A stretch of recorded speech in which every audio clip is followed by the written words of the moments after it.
subax wanaagsan dhegaystayaal dhammaantiinba kuna soo dhowaada idaacadda subaxnimo ee laanta af soomaaliga v o a oo idinkaga imaanaysa magaalada washington.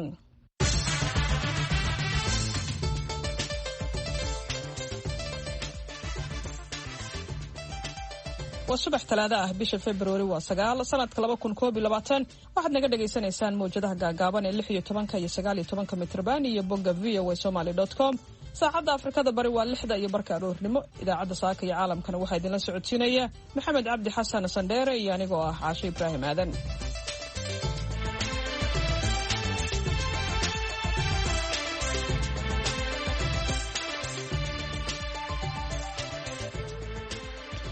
qodobada aad ku maqli doontaan idaacadda saakana waxaa ka mid ah dowladda UK oo qaar ka mid ah masaajidda London ka bilowday tallaalka COVID-19.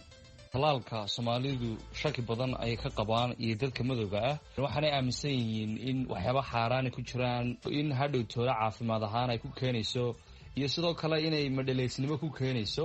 waana waxyaabahan kala shaqeynay magaranaysaa hay'adda caafimaadka magaalada Bristol inaan dadka ka wacyi gelino. waxaa sidoo kale aad maqli doontaan jaamacadda carabta oo sheegtay in nabadda bariga dhexe ay ku jirto in la helo dowlad ay leeyihiin Falastiiniyiinta. ciyaarihii iyo qodobo kale ayaad maqli doontaan. marka horese waxaad ku soo dhawaataan warka caalamka iyo Maxamed Cabdi Xasan Sandheere.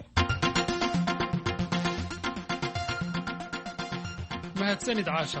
talaadada maanta waxaa aqalka sanadka ee Koongareeska Mareykanka ka bilaabanaysa dacwadii labaad ee maamuska xayuubinta madaxweynihii hore Mareykanka Donald Trump, isaga oo lagu eedeeyey inuu bil ka hor kiciyey dad fallaaga oo taageerayaashiisa ah si ay uga hortagaan sharci dejiyayaasha Mareykanka oo markaasi ku guda jiray ansixinta madaxweynihii la doortay Joe Biden. wax kastoo ay noqoto natiijada dacwadan maamuska xayuubinta ahi, Trump waxa uu noqonayaa madaxweynaha keliya ee taariikhda Mareykanka laba dacwadood oo noocan oo kala lagu qaaday. mahadsanid warka caalamka iyo Maxamed Cabdi Xasan. intaasaan ku dhaafno aan ku bilownay qaar ka mid ah masaajidda bariga magaalada London iyo magaalada Birmingham ayaa laga bilaabay in lagu tallaalo dadka muslimiinta ah ee ku nool deegaanadaasi. waxaa iyagana tallaalada laga bilaabay garoomada kubadda qaarkood iyo xarumo ay leeyihiin jaaliyadaha. warbixin arrintaasi ku saabsan waxaa magaalada London nooga soo diray wariyaha VOA da ee qaaradda Yurub Cabdixaafid Caawil Ismaaciil.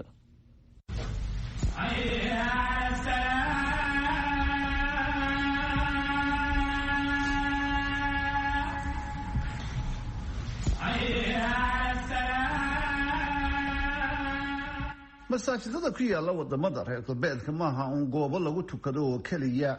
marka si loo eego waa safaaradaha ay leeyihiin dadka muslimiinta ah ee ka mid ah qowmiyadaha degadeegaama aanay asal ahaan u dhalan. waa meelo wax lagu barto, xukuno ay bulshada muslimiinta ah ku kala baxdo ayaa lagu fuliyaa. waa goobo marka ay doonayaan dowladaha dalalkaasi fariimaha ay ugu gudbiyaan dadka muslimiinta ah. hooyo Shanaa Sajaan oo 60 jir ah waa hooyo asal ahaan kasoo jeeda Asia laakiin haysata jinsiyadda Britain kuna nool gobolada Midlandka oo Birmingham caasimada labaad ee Britain ku taalo. shaki ayay ka qabtay tallaalka COVID-19 laakiin waxa ay sheegtay inay talo iyo tusaalayaan ka heshay shaqaale caafimaad oo ku sugnaa masaajidka ku yaala Birmingham. waa masaajidka Al-Abbas, waana masaajidkii ugu horeeyay ee loo ansixiyay in lagu bixin karo tallaalka magaaladaasi. waa xaafad ay Soomaaliduna ku badan tahay. waxaa la igu qanciyay ayay tiri in tallaalka aanay ku jirin maado xaaraan ahi. hooyo Shanaa Sajaan imika tallaalka way qaadatay. waxa aanay sheegtay inay ku faraxsan tahay in lagu tallaalay goob ay aaminsan tahay oo ay ku kalsoon tahay. waa shaki ay qabaan dad badan oo muslimiin ah oo waayeel u badan. Maxamed Sayaqle waa gudoomiyaha ururka codka dhalinyarada Soomaalida magaalada Bristol.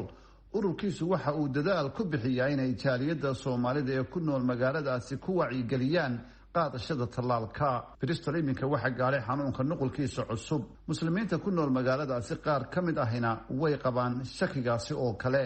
waa run tallaalka Soomaalidu shaki badan ay ka qabaan iyo dadka madowga ah waxaanay aaminsan yihiin in waxyaabo xaaraan ku jiraan, in laga sameeyey uurjiifta ilmaha yar, inay ku jirto in hadhowtooda caafimaad ahaan ay ku keenayso magaranaysa dhibaato caafimaad xilliga fog iyo sidoo kale inay madhaleysnimo ku keenayso.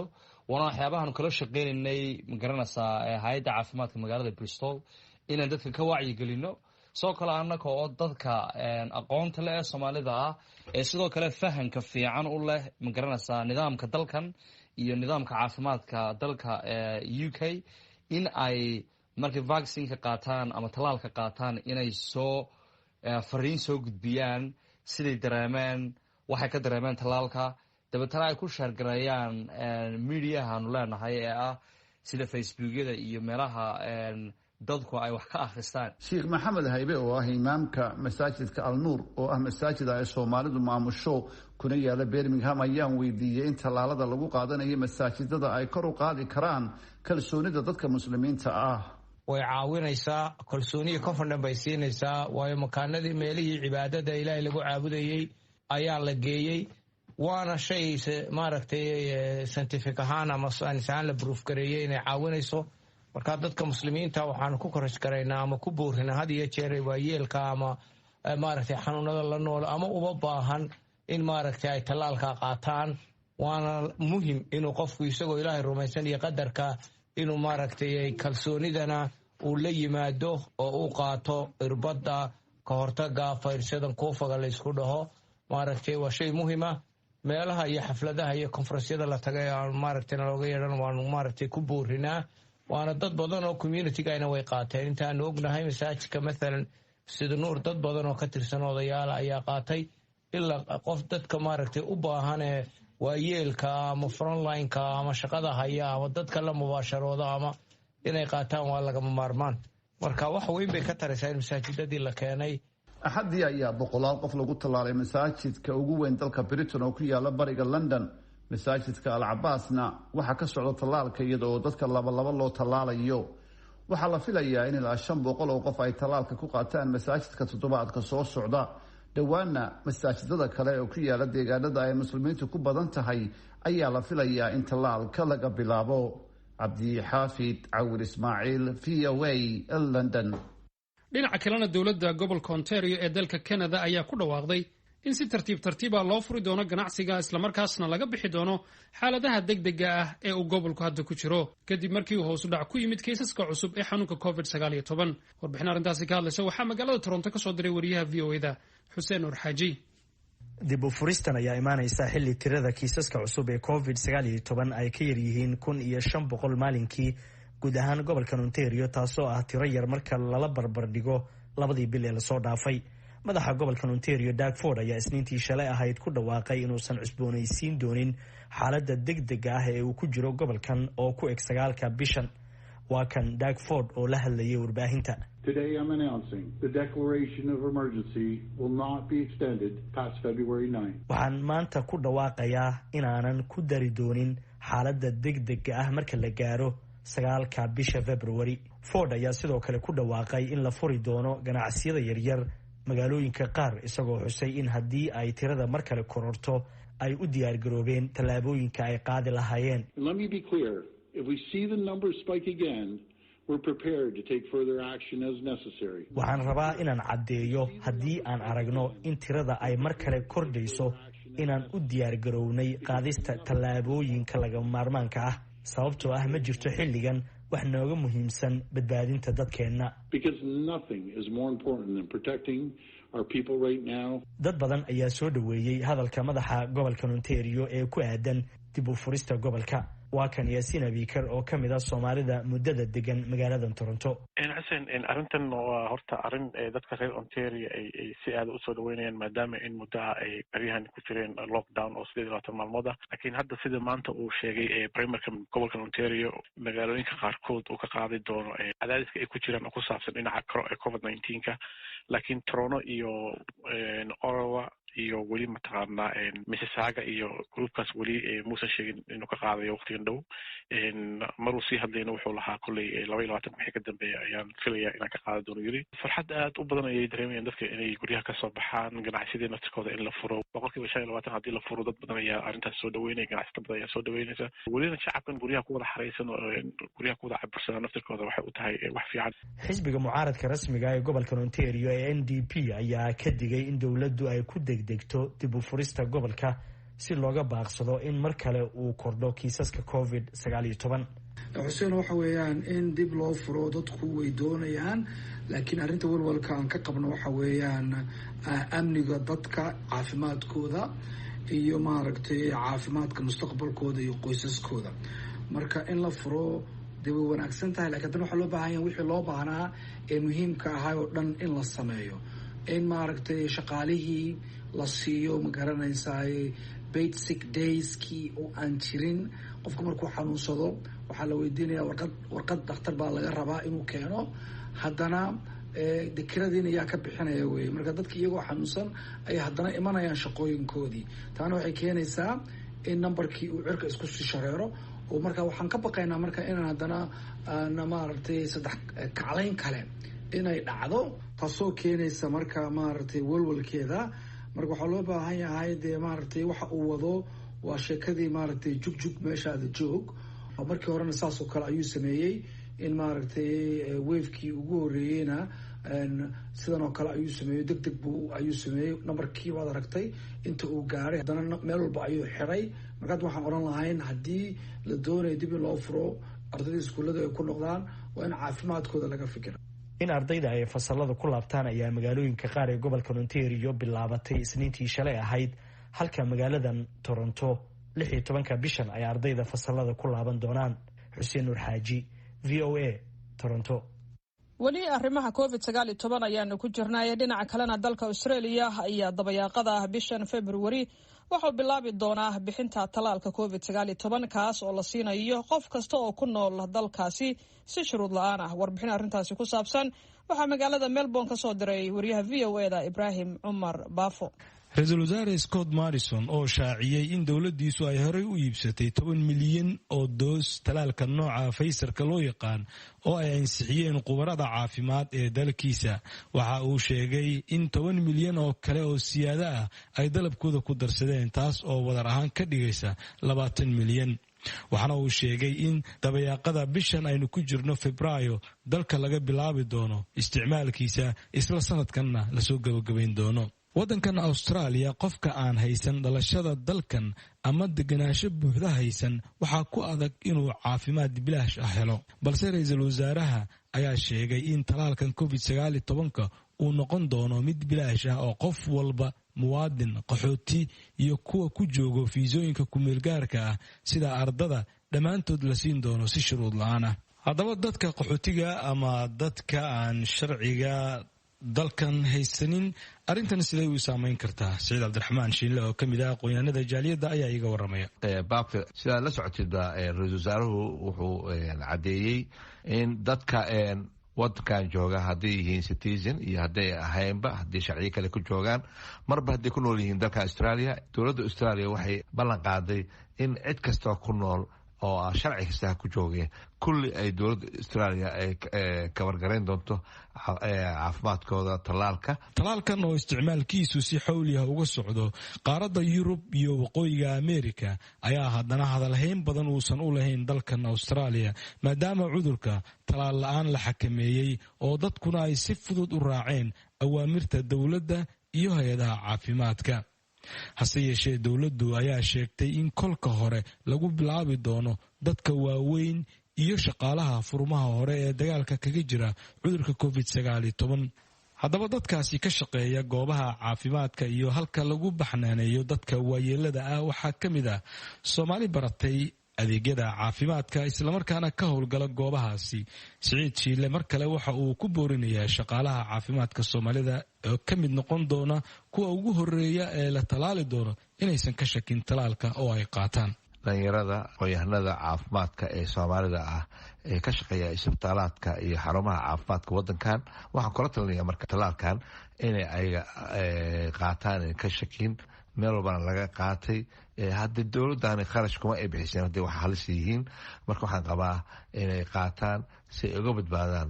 Australia iyo New Zealand ayaa caalamka ku ammaanay qaabka adag ee u xakameeyeen cudurkan tan iyo intii adduunyada uu soo gaaray, gaar ahaan qaabka karantiilka marka qofka laga helo amba dibadaha ka soo guriye noqdo.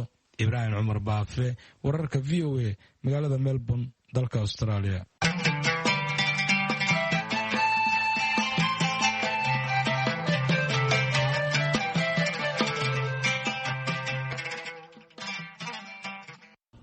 gobolka mudug ee bartamaha soomaaliya ayaa waxaa maamula labada maamul goboleed ee puntland iyo galmudug. gudoomiyaha gobolka ee dhinaca puntland cabdilatiif muuse nuur sanyare oo hadda ku sugan nairobi ayaa wariyaha v o e da yaasiin ciise wardheere waxa uga waramay xaaladaha amni ee gobolka iyo iskaashiga ka dhexeeya labada maamul ee ka taliya gobolka. yaasiino waad mahadsan tahay. gobolka mudug haddee xaaladiisu waa xaalad aad laysula yaqaano. gobol laba dowladood ay wada maamulaan weeye. arrimihiisa amniga iyo dhaqaalaha iyo siyaasadubana hadda waxay joogtaa muddadii lasoo dhaafay meesha ugu fiicnayd. arrimaha siyaasadda oo kale waxyaalaha wax akisaa waa in dadku siyaasadda isku khilaafsan yihiin oo isfahamkooda uu xun yahay. galmudug hadda iyo puntland gobolka mudug marka la joogo dad aad iyo aad isugu dhoweeye bulsho ahaan iyo siyaasad ahaan. amniga waxaanu ka leenahay xiriir iyo cooperation iyo wada shaqayn. waxaan isdhaafsanaa xogaha shirar amni baan wada yeelanaa. isku mid baanu ula dagaalanaa. hadda wax kaloo lala diriraa ma jiraan argagixisada ee soomaaliya hadlaysay oo nabadii iyo jiifkii iyo jooggiiba dadka u diiday. isku meel baanu iska taagnay. wada shaqayn fiican oo dhinacaasaan leenahay. xogtaan isdhaafsanaa aad baanu dad isugu xiran unaha. maxaad is oran kartaa 8 bilood ee aad joogtay gudoomiyaha gobolka mudug ee puntland aad ahayd waxyaabaha aad ka wada shaqayseen labada dowlad goboleed? runtii waxaan ka wada shaqaynay inaan horta yeelanno shir asbuucla ah oo amniga ah, inaannu yeelanno isku xir nabad sugidda ah, inaannu yeelanno isku xir booliiska ah, inaannu howlgallo wada jir ah wada gallo oo intaannu isla jeexno oo aanu hal mar isla howlgallo, inaannu qorshaysanno inaannu hal meel ku wada xiro argagixisada aan qabanno, inaan hal maxkamad isla saarro, inaan hal meel ku wada dillo. yacni waa u soo jeesanay. waxaan noo qorshaysan oo kale oo qorshaha noogu jirta oo guud ahaan puntland ay diyaar u tahay inaannu wax ka xorayno gobollada ama degmooyinka galmudug oo argagixisadu haysato. xaradheer ay ka tirsan tahay gobolka mudug degmooyin aad u qiimo badana oo bays u noqday argagixisada muddadii dambe oo inaannu ka xorayno. mudug waxay ka mid tahay xudunta bayac mushtarka soomaaliya ee isku xirta gobollada waqooyiga iyo koonfurta iyo weliba deegaanka soomaalida. sidee idiin saameeyey covid-19ku arrimaha dhinac bayac mushtarka? covid-19ku marka hore adduunka o dhan buu saameeyey. annaguna meelihii puntland waxay ku jirta lockdownka la geliyey oo sida aadka looga taxadiray. dhaqaalaha waa u saameeyey, laakiin soo kabashaa jirta hadda oo aad baa gobolka dhaqaalihiis u soo kobcaya oo intaasoo yani saa'id uu dakhliga u hagaagay, canshuurihii u hagaageen, maadaama amniga hagaagay oo siyaasaddii hagaagtay. dhaqaalaha waxaa sal u ah amnigana waxaa sal u ah siyaasadda. haddaan siyaasaddu hagaagsanen amni lagama shaqayn karo, haddaan amnigu hagaagsanen dhaqaala lagama shaqayn karo. marka horumarka gobolku aad buu u fiican yahay. yaasiin waxa kaloo xusud mudan, waxaanu wadnaa barnaamijyo kale oo aeroboort gaalkacyood iyo waddada isku xirta garacad iyo gaalkacyo iyo waddada gaalkacyo iyo garow iyaduna mars bilaabanaysa dhismaheedii. intaas haddii gobolku helo siyaasad ahaanna loo heshiiyey argaxisadana degmooyinka ay ka haystaan galmudug aan isugu tagno oo ka xorayno, mudug waxay noqon doontaa meel dadka soomaaliyeed ay ku wada hirtaan. bishii December adoo ka hadlayay meel fagaara oo rag saraakiil ay lagu laayay qarax halkaasi ka dhacay, hadallo masaajidda ay dhibsadeen qaar ka mid ah ayaad ka hadashay. taa ka war yaasiinow aad baa u mahadsan tahay. waad og tahay aniga aad baad ii taqaanaa diin ahaan iyo saan nin ahludiina u ahay. dabadaa diinta kama bixin, diin la-aanna iguma dhicin, nacayb masaajidna ma qabo, diin nacaybkeedna ma qabo. laakiin hadal aan iri oo aan rabay in wadaadada aan fahamsiiyo aan ku wacyigeliyo way fahamsan yihiin in inxiraafka diimeed dadka laynaya oo ku dhacay ay ka saxaan masaajidda, oo markii wax dhacaanba iyagu ay ka hadlaan oo dhiigga islaamku inuu xaaraan yahay ay sheegaan, oo munkar ka weyn dhiigga islaamka ma jira inay qeexaan waxyaalaha inuu xaaraam yahay dadka u sheegaan ah aan wadaadada ku canaananayay. ayaa culummada qaarkeed waxay ka baxsheen su-aal ka soo jeediyeen oo si khaldan u fahmeen. iyagiina waa iska cafiyey. culummada intooda badnaydna runtii waan iska maqla ama waan is aragnadoo hadalkii ma ay arag khalada. de aniguna ilaahay xaggiisa wixii dembiga iga dhacay dee marar badanoo kalean uga hadlaydoo mar walba ilahay in loo noqday rabta haddii wax kaa carabkaagu wax khaldo. laakiin qalbi ahaan iyo diin ahaan qofna anugu marra diintu meel dhex u taalla ma ahe nin ahlu diin aho diintu inay jirto oo xoogaysato jecel baana. waxa aan hadalka u reena waxa weeye diinta la khaldayo dadka lagu laynaya mar walba waxaan jeclahay in dadka laga saxo. mushkiladda Soomaaliya ku dhacdana waxa weeye magac diimeed baa inta wax lagu soo asaasay beena baa dadkii Soomaaliyeed nabad iyo nololba loogu diiday. kaasi waxa uu ahaa gudoomiyaha gobolka mudug ee maamulka puntland cabdilatiif muuse sanyare oo uu waramayay wariyaha v o e da yaasiin ciise wardheere.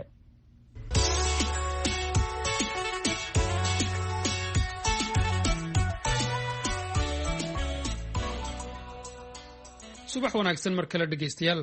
wasiirada arrimaha dibadda ee dalalka ku bahoobay ururka jaamacadda carabta oo shir ku yeeshay magaalada qaahire ee dalka masar ayaa sheegay in deganaanshaha iyo nabadda bariga dhexe ay ku jirto in la helo dowlad ay leeyihiin falastiiniyiinta deriska la ah dowladda israel. warbixin arrintaasi ka hadlaysa waxaa magaalada qaahire kasoo diray wariyaha v o da xuseen cusmaan saxnuuni. warmurtiyeed ka soo baxay shirka wasiirada arrimaha dibadda ee jaamacadda carabta oo xalay lagu soo gabagabeeyey xarunta ururka jaamacadda carabta ayaa lagu sheegay dowladaha carabta in ay si adag ugu dhagan yihiin in la helo xuquuqda shacabka reer falastiin kaasoo dhigaya baa lagu yiri bayaanka qaanuunka caalamiga. waxaan si adag u diidanahay tallaabo kasta oo xadgudub ah oo Israa'il ay kula kacdo dadka reer Falastiin ayaa lagu yiri bayaanka ka soo baxay shirka wasiirada arrimaha dibadda ee dowladaha Carabta. shirkan degdeg ah oo jaamacadda Carabta ay ku yeelatay magaaladan Qaahira oo ay shir gudoominaysay dowladda Masar ayaa lagu sheegay in nabadda bariga dhexe in ay ku jirto in la helo dowlad madax bannaan oo Falastiiniyiintu ay leeyihiin caasimadeeduna ay tahay bariga magaalada Qudus. wasiirka arrimaha dibadda ee dowladda Masar Saamix Shugri oo hadal ka jeediyey shirka wasiirada Carabta ayaa ku nuuxnuuxsaday qadiyadda Falastiin in ay tahay ajandaha koobaad ee dowladaha Carabta mana dhacayso buu yiri in la hilmaamo. xogayaha guud ee ururka jaamacadda Carabta Axmed Abulghayd oo isna ka hadlay shirka wadamada Carabta ayaa sheegay beesha caalamka in looga fadhiyo in ay u dhaqaaqaan sidii loo heli lahaa xalka laba dowladood oo Falastiin iyo Israa'iil ah oo jaar ah oo nabad ku wada nool.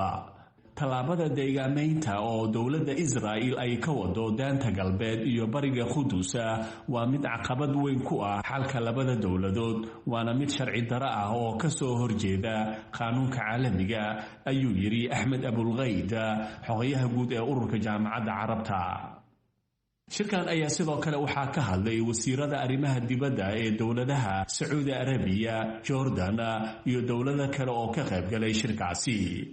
shirkan oo ay ka soo qayb galeen 12 ka mid ah wasiirada arrimaha dibadda ee dowladaha Carabta iyo wakiilo ka socday dowladaha qaar ayaa sidoo kale looga hadlay caqabadaha iyo khalalaasaha ka jira qaar ka mid ah dowladaha Carabta. shirka wasiirada arrimaha dibadda ee ururka jaamacadda Carabta ayaa ku soo beegmaya xili magaalada Qaahira ay ku shirayaan qaybaha siyaasadda ee Falastiiniyiinta oo ay horkacayaan ururada Fatah iyo Hamas. dowladda Masar ayaa dadaal badan ku bixinaysa sidii loo midayn lahaa ururada kala qaybsan ee Falastiiniyiinta si ay u helaan maamul ay ku midaysan yihiin oo wada hadal la gala dowladda Israa'iil. Xuseen Saxnuuni VOA Qaahira.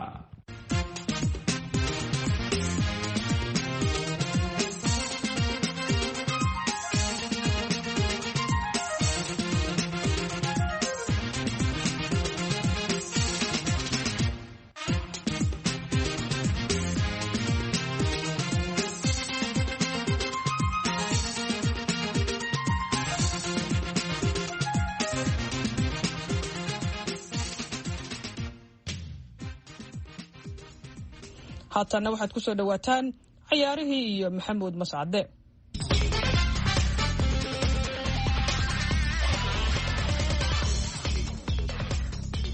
wanaagsan dhegeystayaal dhammaantiinba kuna soo dhowaada xubinta ciyaaraha idaacadda saaka iyo caalamka aan ku bilaabay ee waddanka ingiriiska. goordhoweyd waxaa soo gabagaboobay kulan xiiso badan oo dhex marayay kooxaha kubadda cagta ee Leeds United iyo Crystal Palace. kooxda kubadda cagta ee Leeds United waxa ay doonaysay sidii ay kaalinta tobnaad ee horyaalka dalka u soo geli lahayd oo ay booskaasi uga riixan lahayd Arsenal, halka Crystal Palace-na ay ka cabsanayso sanadkan inay dib ugu noqoto ciyaaraha heerka labaad ee dalka Ingiriiska, isla markaasina ay kulankan ugu yaraan kaga xisaabtamaysay inay 3 dhibcood ka qaadanayso. laakiin sidaa ma aanay noqon. ciyaartu wax yar markii ay socotaba waa 3 daqiiqo oo kaliya ciyaaryahan Jack Harrison oo u ciyaara kooxda kubadda cagta Leeds United isla markaasina amaah ahaan uga maqan kooxda kubadda cagta Manchester City ayaa Leeds goolkaasi u dhaliyay. qaybtida markii la soo soo ciyaaryahan Patrick Bamford oo kooxda kubadda cagta Leeds United u qaata nambarka 9 ayaa ruuxay shabaqa kooxda Crystal Palace oo ciyaarta waxa uu ka dhigay 2 gool iyo waxba. dhinaca iyo waddanka Spain haddii aan ajaleecana kulan xiiso badan oo isna dhex maray kooxaha kubadda cagta ee Atletico Madrid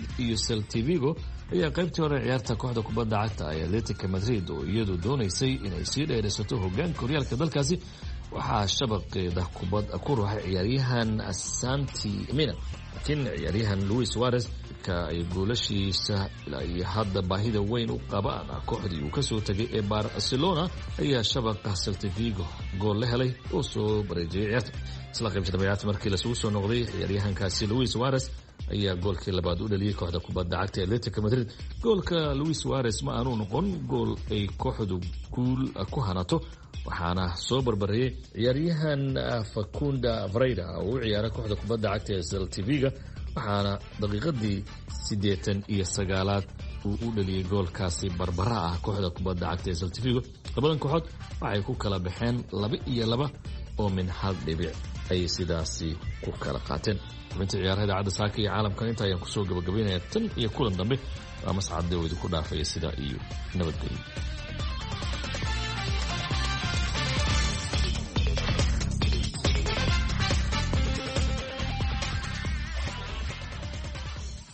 haatanna ku soo dhowaada heesta dawalayga waa iyo fanaanada hiba maxamed hiba nuura.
heestaasi dawalayga waa iyo fanaanada codka macaane hiba maxamed hudoon hiba nuura waa hees ay fanaanadu qaaday muddo hadda laga joogo 50 sano. waa hees aad qadiim u ah. intaan mar kale kulmayno waxaan dhammaan idinkaga tegaynaa sidaas iyo nabadgelyo.